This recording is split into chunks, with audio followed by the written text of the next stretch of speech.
கௌசல்யாண்ட office சொல்லித்தான் அதை போட போறோம் என்றால் அது லீகலா ஒன்றும் செய்யலாது. பட் அதுல கௌசல்யாண்ட ஆபீஸ் போர்டும் இருக்கும். அதுல நீங்கள் முதல் சொன்ன நீங்கள் எனக்கு அந்த ஆபீஸ் போடுறேன்டா ஹெல்ப் பண்றேன். இந்த 2 கோட்டேஷன் டெம்ரோல் எடுத்த நானும் கூட கொஞ்சம் சாமான் கௌசல்யா ஏற்கனவே இருந்த ஆபீஸ்ல இருந்து கொஞ்சம் எடுத்துக்கொண்டு வந்திருக்கேன். அதுவும் சாவச்சியில் அந்த ஆபீஸ்ல போட்டிருக்கேன். அவளும் அந்த ஆபீஸ் வந்து ஸ்டார்ட் பண்ணினா மண்ணெல்லாம் உங்களுக்கு எல்லாம் தெரியும். அதுல ஒரு சின்ன ஏசி ஒன்று இருக்கு. பட் அந்த ஏசி இந்த கெப்பாசிட்டி காணாது, கொஞ்சம் பெரிய ரூம். அப்ப நான் பார்த்தேன்னா அதை கொண்டு வந்துட்டு அதை வேற எங்கேயாவது ஃபிக்ஸ் பண்ணுவோம், உள்ளுக்குள்ள ஃபிக்ஸ் பண்ணிட்டு இதை வழியில ஃபிக்ஸ் பண்ணுவோம்னு பார்த்தேன்னா இதை ஏசிக்கு ஒரு கோட்டேஷன் போட்டிருக்கேன். அதோட ஆபீஸுக்கு தேவையான மற்ற சாமான் சேர்ஸ் அகல் இருக்கு அந்த அவ்வளவு போட்டிருக்கிறேன். அதை விட இந்த பெயிண்ட் அடிச்சு மற்ற ஃப்ளோருக்கு ஏதாவது வேலை செய்து ஃப்ளோருக்கு ஒரு ஃப்ளோர் பெயிண்ட் அடிச்சு வச்சிருக்கிறதுக்கு எனக்கு உதவி தேவைப்படும். அதாவது டிரெக்டா எனக்கு ஹெல்ப் பண்ணிட மாட்டாயிருக்கு. இந்த இந்த இன்வாய்ஸ் எனக்கு நீங்க பே பண்றதுக்கு ரெடியா இருந்தா அல்லது நேரடியா டெம்ரோக்கு பே பண்றாலும் இல்லாடி எனக்கு பே பண்றாலும் எதென்றாலும் உங்களுக்கு பிசி பண்ணாலும் போது எனக்கு ஒரு இன்ஃபார்ம் பண்ணுங்க ஜோயனா. நன்றிக்கு உங்களுக்கு இதுக்கு வாரன் உங்களோட தமிழ் பாக்ஸ் தளத்துக்கு வாரன். நன்றி தினேஷ். 6 மாதத்துல 50 லட்சம் கணக்கு விளங்குதா உங்களுக்கு? 70 லட்சம் இல்ல காட்டிருக்கு, 75 லட்சம். இல்ல அக்கா, நான் சொன்னது எங்கள்கிட்ட இருக்கிற ஆதாரம். நாங்களா கொடுத்தது அவர் சரியான கணக்கு போட்டுட்டார். 39 இருந்து 40 லட்சம் எங்கிட்ட தளத்தால போன காசு. எங்கள்கிட்ட அவருக்கு போனதுக்கு ஆதாரம் இருக்கிறது 70 லட்சத்துக்கு. ஒரு ஆள் 20 லட்சம் போட்டிருக்கிறார் புத்தகம் அடிக்க. அதே மங்கட தளத்துல பயணிக்கிறாள் தான். ஒரு இதுல அந்த அக்கா இப்ப இல்ல, ஒரு அக்கா ஒரு ஆள் இருக்கிற ஆளை சொல்ல மாட்டேன். அவன் ஒரு 10 லட்சத்துக்கு கிட்ட போட்டிருக்கிறான். ரெண்டா இப்ப ஜோசிக்கு இதுலயே எவ்வளவு போட்டுது? 40 30. இங்க சொன்ன உண்மைதானோ? நான் சொல்ற காசு 70 லட்சம் எனக்கு தெரிஞ்ச கணக்குன்ற. நாங்க போட்ட 40 வச்சிருங்க, எல்லாம் வச்சிருங்க. ஒன்று நாள் வேற கதியில அடுத்தெல்லாம் என்ன நாளைக்கு அவரே ஒத்துக்கொண்டுட்டார். 40 என்னதுக்கு எங்களுக்கு நாள் எங்க அந்த 40க்கும் கணக்கப்பா? அது எங்களுக்கு தெரியாது. காசு ஒத்துக்கொண்டுட்டேன். கணக்கு காட்டுறேன், நான் தான் கணக்கு காட்டுவேன். ஒருத்தரும் காட்ட இல்ல உலகாலம் அவன்ட்டு காட்டி காட்டி காசு வந்துட்டு தான். அப்ப அதுக்கப்புறம் அந்த 40 பத்தி நாங்க இனி கதைக்க வேண்டாம். இல்ல ஆன்லைன்ல ஓடுவன் இந்த தளத்துல விட்டுவன் ஒன்றையும் விட்டதுதானே இல்லையா? நாங்களும் தேடித்தான் பாக்குறோம். இங்க இப்ப அந்த ஆதாரம் கேட்க வரையில் விரட்டு 40க்கு என்ன 30க்கு ஏர்போர்ட்டை வேண்டு சொல்லுங்கோண்டா கூட இப்ப இதுலயே ஓடிட்டு தெரிஞ்சதா மட்டும்தான் கதை பெறணும். உங்களுக்கு தெரியாது ஆதாரத்தோட இல்லாட்டி கதைக்க மாட்டோம். கட்டுறேன் நினைவு நாளைக்கு 5 லட்சம் ரூபாய் காசு வாங்கினீங்க கட்டுனீங்களா? இல்ல அந்த காசை இங்க நடந்த 15 லட்சம் ரூபாய் வழக்குக்கு எடுங்கோ. நீங்க அதை எடுங்கோ தம்பி, வழக்குக்கு போடுங்கோ, நான் காசு அனுப்புறேன்னு சொன்ன அந்த பிறகு உங்களுக்கு 6 லட்சம் ரூபாய் அனுப்பியாச்சு. நீங்க கட்டே இல்ல. 4 நாள் நினைவு நாளுக்கு கட்டே இல்ல. நினைவு நாளுக்கு கிரவுண்ட்ஸ் கட்டே இல்ல. எனக்கு தெரியும் நீங்க இப்படித்தான் குத்தவியல். நாங்க குத்த இல்ல, நாங்கள் நியாயமா நடக்கிறோம். நீங்கள் தான் இப்படி எல்லாம் மக்கள்கிட்ட காசை வாங்கி உதவி செய்யறேன் ரங்கக்கு முன்னமே உங்களை பத்தி சொல்லி நாங்கள் உதவி செய்யறேன் ரங்கி நாங்கள் நியாயமா நேர்மையா. அடுத்த கேள்வி அடுத்த முக்கியமான கேள்வி இல்ல, நீங்க இதுக்கு பதில் தர இல்ல. ஆனாலும் நான் அடுத்த கேள்விக்கு போறேன். நீங்க சொன்ன முதல் பொய்ய நான் இப்ப சொல்றேன். இந்த முறை வேட்பாளர்களுக்கு 47 லட்சம் வேணுமெண்டீங்களா? அது சுத்த பொய்யன்றான். முடிஞ்சா நிறுவீங்க. நான் கேட்டேன் உங்களோட வேட்பாளருக்கு உங்களோட பேஸ்புக்ல போஸ்ட் போட்ட நீங்கள் 47 லட்சம் வேணுமெண்டு. நான் எடுத்து காட்டுறேன் உங்களுக்கு. கெசட் தெரியும் அண்ணா, கொஞ்சம் பொறுமையா இருக்கும். எங்களுக்கு தெரிஞ்சுதான் கேட்கிறோம். நீங்க சொன்ன நீங்கள் உங்களுக்கு 47 லட்சம் வேணுமெண்டு நீங்க போஸ்ட் போட்டது, நான் போட இல்ல. எப்படி என்ற ஒரு விளக்கம் சொல்லுங்க. கொஞ்சம் இருங்க. பாராளுமன்ற வர்த்தமானி என்று இருக்கு. யாழ்ப்பாணம் மாவட்டத்துக்கு மொத்தமா சுயேட்சை குழு விளையாண்டு போய் எண்ணி பாருங்க. நாங்க எண்ணி பார்த்துட்டு தான் கதைக்கிறோம். பார்த்துட்டு தான் கதைக்கிறோம். அதுல நீங்கள் எத்தனை பேருக்கு கட்ட இல்லைன்னு தெரியும் எங்களுக்கு. பேக்கதை கதைக்காம கதைக்க இல்லைன்னா ஆதாரத்தோட கதைக்க என்னால முடியுமண்ணா. உங்களை மாதிரி முட்டாளு நான் முட்டாளி நிரூபிக்க முடியும் சொல்லி கதைக்கிறேன். நீங்க ஆதாரை கட்டையில நிரூபிக்கணுமா? நீங்க ஆதாருக்கு என்னென்ன செய்த நீங்க நிரூபிக்கணுமா? சொல்லுங்க. லட்சம் ஒருத்தர் எனக்கு அனுப்பவும் இல்ல. முதலாவது விஷயம் நீங்க அதைத்தான் சொல்றேன். நீங்க அனுப்பலைன்னு சொல்றீங்களோ, நிரூபிங்க. உங்கள்ட்ட வந்ததை அவளை ஸ்டேட்மெண்ட் கடைசியா இருக்கிறத காட்டாதேங்கோ. அது போய் இருக்கிறத காட்டக்கூடாது. இல்ல முதல்ல கிளியர் பண்ணுங்க. காட்ட முடியும். சரி, நான் காட்ட முடியும். அடுத்த லைவ்ல காட்டுவீங்களா? அடுத்த லைவ்ல காட்டுவீங்களா? தாராளமா காட்டலாம். வேற அடுத்த வேற என்ன எவ்வளவு காசு வந்தேன்னு நீங்க காட்டணும் அடுத்த லைவ்ல. தாராளமா காட்டலாம். அடுத்த வேற கேள்வி. ஒரு மானன் ரோசம் உள்ள தமிழன். நான் இந்த காசுகளுக்கும் அதுக்கும் இதுக்கும் பின்னால தெரிஞ்சு சாகுற தமிழன் அல்ல. நீங்கள் எங்களோட தளத்தால தேர்தல் செலவுக்கு 6 லட்சத்துக்கு சொச்சம் வந்தேன். உண்மையை சொல்லுங்க எவ்வளவு வந்தேன்? எனக்கு உங்கள்ட்ட வந்ததாண்ணா இல்ல எங்கட சைட்டால எங்கட தளம் சைட்டால உங்கள்ட்ட வந்ததா நம்மளுக்கு திலீபண்ணேட்ட வந்தது உங்கள்ட்ட தான் வந்தது. இல்ல நொமினேஷன் இது ராமநாதன் அச்சனோட கைக்கிறீங்க. நொமினேஷனுக்கு வந்தது எனக்கு 5 லட்சத்துக்கு சொச்சம் புத்தகத்தை எடுத்து பாக்குறேன். உங்களுக்கு தெரிஞ்சா எக்ஸாக்டா சொல்லுங்க. ஆனா நொமினேஷன் போட்டு எங்கட தளத்தால வந்த காசு 12 லட்சம் திலீபண்ணாட்டி அனுப்பினதும் நெங்கடையாக்கள் அனுப்பினதும் உங்களுக்கு ரிசீட்டும் அனுப்பினார். எனக்கு திலீபண்ணா எனக்கு டிரான்ஸ்பர் பண்ணப்பட்டது 5 லட்சத்துக்கு சொச்சம். அது கூட வேணுமெண்டா நீங்க திலீபண்ணா கேட்கலாம்.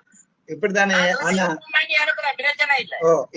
இதுதான் உங்களுக்கு எனக்கு உள்ள வித்தியாசம். திலீபண்ணா இருந்தால் நீங்க கேட்கலாம். அவர் அனுப்பின காசு 5 லட்சத்துக்கு சொச்சம். இல்ல நான் உங்களுக்கு ரிசீட் அனுப்புறேன், பிரச்சனை இல்ல. 2 தரம் மாத்திரம் உங்களுக்கு ஒரு நாளும் இல்ல, ஒரு நாளும் வேண்டா. இல்லாட்டி உங்களோட ஆள வாய்ப்புல 2வது அந்த மிச்சம் மொத்தம் சரி. ஓகே நீங்க அங்க நிரூபிக்க தேவை. திருப்பி இங்கேயே வாருங்க, வாங்க, ஒரு பிரச்சனை இல்ல. 2வது மிச்சம் 7 லட்சம் பண்றது மிச்சம் 7 லட்சம் பண்றது தமிழ் பாக்ஸ் உங்களுக்கு கொடுக்க சொன்னு சொல்லி யாரும் எனக்கு காசு இல்லை. அதை வடிவ அவ்வளவு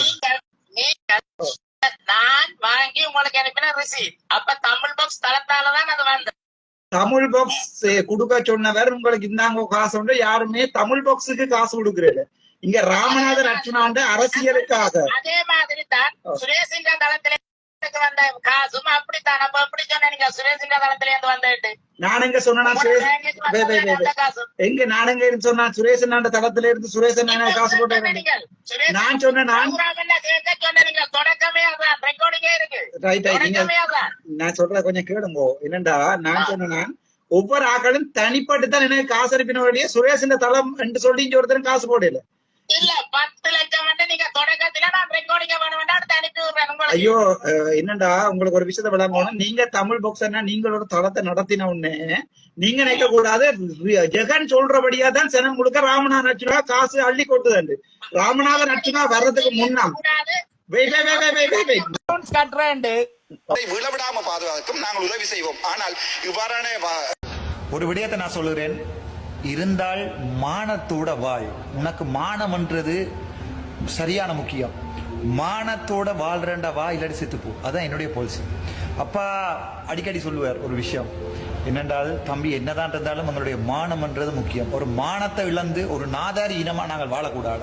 மிகப்பெரிய சாபம் என்னென்றால், இந்த வெளிநாட்டு புலம்பெயர் மக்களை ஏமாத்தி காசு வேண்டது. அதை நீங்கள் அதை என்னையும் இன்க்ளூடிங் பண்ண வலிக்கிட்டீங்கன்னா ஒரு பிரச்சனையும் இல்லை, தாராளம். அந்த ஏமாத்தி வேண்டின காசுகளில் நாங்கள் உல்லாசமாக இருப்பதும் பொய் சொல்றதும் கஷ்டப்பட்ட ஏழைகளை இந்த காசு சேர்க்கறதுக்கு பாவிக்கிறது தான் நினைக்கிறேன் எங்களுடைய தமிழ் இனத்தின் மிகப்பெரிய ஒரு அவமானமும் பாவமாக நான் கருதுறேன். ஸோ எனக்கு அது கவலையாக இருந்தது. நான் அது பிறகு நேற்றைய தினம் என்னுடைய டிக்டாக்கை திருப்பியும் கேனாலது பிறகு 1-2 மாத பிறகு ஓன் பண்ணினான். சில விடயங்களை கழிச்சினேன். இருக்கிறேன் இந்த பாராளுமன்ற பதவியை நான் வைத்துக்கொண்டு நான் இங்கே இருக்க வேண்டும் என்ற எந்த தேவையும் இல்லை. இதை நீங்கள் என்னென்ன மாதிரி ஹெடிங் போட போடுறாலோ தெரியாது. எங்களுடைய அரசியல் வித்தகர்கள், அதாவது மீடியா. ஆனால் ஒரு சுத்த தமிழனாக பாராளுமன்றத்தை விட்டு வெளியேற்றிருக்கேன். எனக்கு இப்படியான மானங்கெட்ட பிழைப்பு இந்த பாராளுமன்றத்தில் தேவையில்லை, எந்த சம்பந்தம் இல்லை. ஆகவே புலம்பெயர் நாட்டில் இருக்கிற தமிழ் மக்கள் இந்த தமிழ் பாக்ஸ் டிக்டாக் தளமோ அல்லது சுரேஷ் டிக்டாக் தளமோ அல்லது வன்னிமைந்தன் டிக்டாக் தளமோ, இந்த 3 டிக்டாக் தளங்களில் இருந்தும் அர்ச்சுனாவினுடைய கட்சிக்கு அனுப்புகிறோம் என்று யாராவது காசு கேட்டு நீங்கள் அனுப்பினால் அதுக்கு நான் பொறுப்பில்லை. அர்ச்சுனா தன்னுடைய கட்சிக்கு காசு தேவை என்றால் நான் நேரடியாகவே கேட்பவன். ஆகவே இப்படி இடைத்தரகர்களூடாக அனுப்பும் பணத்துக்கும் எனக்கும் எந்த சம்பந்தமும் இல்லை. உங்களுடைய வருமானம் போயிட்டது. உங்களுக்கு தமிழ் மக்கள் நீங்களே ஏதோ ஒன்றை சொல்லி அந்த புலட்ல இருந்து வந்த இந்த கடைசி ஜெகன் அந்த முகத்தை பார்க்கும் போது ஆரம்ப காலத்திலேயே நான் மிகவும் தெளிவாக அனுமானித்து விட்டேன், நபர் பிழையானவர் என்று. ஆனால் பிழையான நபர் என்று நான் சொன்னால் இவர் மறுபடியும் ஒரு வன்னிமேந்தன் மாதிரி கத்துவார் என்பதற்காக நான் என்ன செய்தேன் என்று சொன்னால் அவரை ஒதுக்கி விட்டு நான் கோலில் ஆன்சர் பண்றேன். இவர் திலீப் மற்றது இந்த இவர்களுடைய கோளுகளை நான் ஆன்சர் பண்ணுவதில்லை. ஒருபோதுமே இவருடைய கோளுகளை ஆன்சர் பண்ணுவதில்லை. இப்ப ஜெகனண்ணா அவருடைய நான் கதைச்சிருக்கிறேன். இப்போ நாங்கள் மொத்தமாக 6 லட்சத்துக்கிட்ட நான் உங்களுக்கு அந்த படம் எடுத்து போடுறோம், கட்டியிருக்கிறோம். 4 பிரேசபை தான் கட்டக்கூடியா இருக்குது. மொத்தம் 17 இன்னும் பிரேசபை இருக்குது. கொஞ்சம் யார்கிட்டையாவது காசு எடுக்கல மண்டால் ஒரு ட்ரை பண்ணி பாருங்கோ. இந்த முழுக்கிறதுக்கும் கட்டுறதுக்கு எங்களால் நான் நினைக்கிறேன் யாழ்ப்பாணம் மட்டும் கட்டுறதுக்கே காசு கிடைக்குமோ தெரியலைன்னா 40 லட்சத்துக்கு மேலே வரும்போது யாழ்ப்பாணத்துக்கு மட்டுமா. ஜெகனண்ணா நான் ஒருக்காக எடுத்து கதைக்கிறேன். திலீப்பண்ணா அப்படி பவுனியால் இந்த வாரம் நம்பர் 2 போடுறேன்னு சொல்லி சொன்னார். நான் போடல. நான் அவருக்கு பார்க்குறேன், திருப்பி போட்டுட்டு ஒரு கிலோ எடுத்து நான் தேடி பார்க்குறேன். உங்களுடைய மெசேஜ் தான் ஃபர்ஸ்ட்டாக பார்க்குறேன். இப்போ தான் எழும்பினானண்ணா. அப்படி திலீப்பண்ணா நிற்கிறேன்டா இந்த வட்டாரம் பார்த்துட்டு நான் கட்டாயம் போடுறேன்னா. Okay, thank you. ஜெகனண்ணா வணக்கம். இனிய சித்திரை புத்தாண்டு வாழ்த்துக்கள் உங்களுக்கும் உங்களுடைய ஃபேமிலிக்கும். இப்போ எல்லாரும் வடிவா தெரிஞ்சோளுங்க. பார்க்க பிடிக்காத முகம். எனக்கு ஃபோன் பண்ணுறே இல்லை. திலீப்பண்ணா பற்றி கூட சொல்கிறேன். திலீப்பண்ணா காசு அனுப்பினோடனே எப்படி கெஞ்சப்படுதுன்னு அனுப்பிவிட சொல்லி. இப்போ உங்களுக்கு தெரியும் இதில் யார் பிள்ளையண்டு. ஓகே, இதை நான் சொல்ல வேண்டாம். யாரில் பிள்ளை யாரில் சரியண்டு. நான் என்னுடைய மனைவி சிங்களம் என்று சொல்லியெல்லாம் காய்க்கப்பட்டிருந்தது. அதில் நானே சொல்லியிருக்கிறேன். அதன் தொடர்பாக நான் உங்களுக்கு ஆறுதலாக விளங்கப்படுத்துகிறேன். இது இப்போ புதுசாக இவர்கள் அடித்து போடுறதுக்கு ஒன்றுமே இல்லை.